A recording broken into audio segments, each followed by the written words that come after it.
जय श्री कृष्ण, जय माताजी ने प्रणाम बधाने।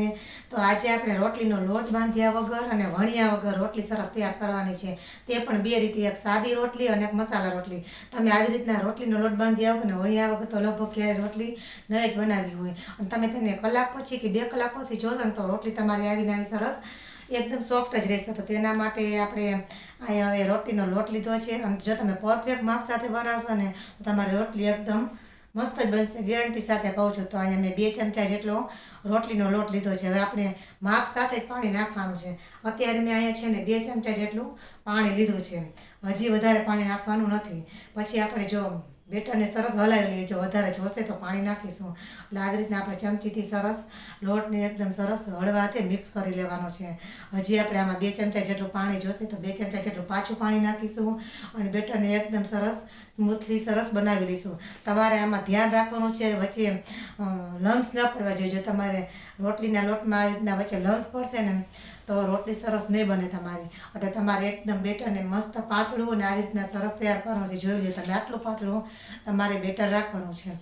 આપણે 2 રીતે રોટલી બનાવવાની છે, એક મસાલા રોટલી અને સાદી। તો મસાલા રોટલીનું બેટર આમાંથી જ આપણે થોડુંક અલગ કરી લઈશું, અને તેમાં આપણે થોડા મસાલા નાખીશું। તો બહુ ઝાઝા મસાલા નાખવાના નથી, તેમાં આપણે થોડુંક સ્વાદ મુજબ મીઠું નાખવાનું છે, અને અડધી ચમચી હળદર અને અડધી ચમચી લાલ મરચું પાવડર નાખશું, અને આ બધું નાખીને સરસ આપણે મિક્સ કરી લઈશું। તો તમે બધાએ ક્યારે આવી રીતના રોટલી બનાવી છે તો કોમેન્ટમાં જરૂરથી જણાવજો। આપણું બેટર આવી રીતના સરસ આપણે એકદમ સરસ હલાવી અને સ્મૂથ બનાવી લેવાનું છે। જોઈ લો તમે, આવી રીતના સરસ આપણું બેટર હોવું જોઈએ, તો જ રોટલી તમારી સરસ બનશે।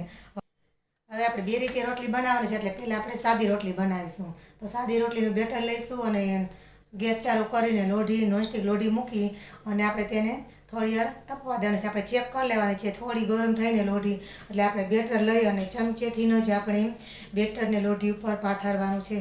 તો તમે જોઈ લો, 1 ચમચો મેં બેટર નાખ્યું છે, તેમાંથી આપણે એક રોટલી સરસ તૈયાર થઈ જશે।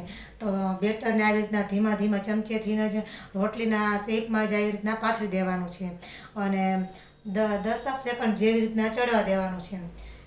તો તમે જોઈ લો, સરસ ફૂલાય છે આપણી રોટલી। તો 10 સેકન્ડ જેવું થાય ને તો આપણી એક રોટલી સરસ એક બાજુ સરસ ચડી જાય, પાછી આપણે તેને સરસ ફેરવી લેવાની છે, અને કપડાની મદદથી જ ધીમા ધીમા હાથે આપણે દબાવતા જશું અને રોટલીને સરસ ચોળવી લઈશું।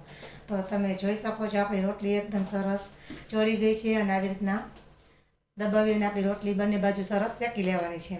આ રોટલી આપણી તમે કલાક પછી જોશો ને તો એવી ને એવી સરસ સોફ્ટ અને નરમ રહેશે। આ રોટલી આપણી સરસ હવે ચડી ગઈ છે। હવે આપણે બનાવીશું મસાલા રોટલી।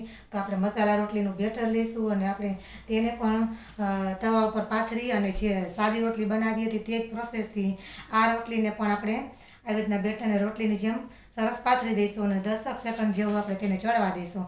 તમને આ રોટલી જોતાં નોર્મલ એમ લાગે કે ચણા લોટનું પુડલું છે, જોઈને એવું લાગે કે મસાલા પુડલું છે, તમારા છોકરાને જોઈને જ ખાવાનું મન થઈ જશે। જો આમ રોટલી છોકરાઓ ન ખાતા હોય, પણ તમે આવી રીતના બનાવી દેશો ને તો તે જરૂરથી ખાશે।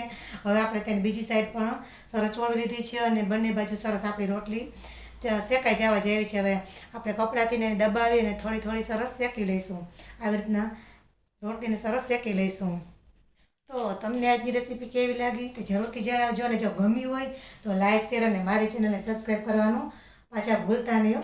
તો હવે આપણી 2 રોટલી સરસ ચડી ગઈ છે, અને તમને હું બતાવું કે કેટલી બંને રોટલી સરસ સોફ્ટ થઈ છે। જોઈ લો તમે, એકદમ સોફ્ટ રોટલી બની છે બંને રોટલી, અને તમે કલાક કે 2 કલાક પછી જોશો ને તો આ રોટલી આવીને આવી એકદમ સરસ સોફ્ટ જ હશે। તો આ મસ્ત મજાની રોટલી તમે પણ જરૂરથી બનાવજો। ચાલો ફરી પાછા મળીશું નવી રેસીપી સાથે, નવા વિડીયોમાં। ત્યાં સુધી બધાને જય શ્રી કૃષ્ણ, પ્રણામ અને જય માતાજી।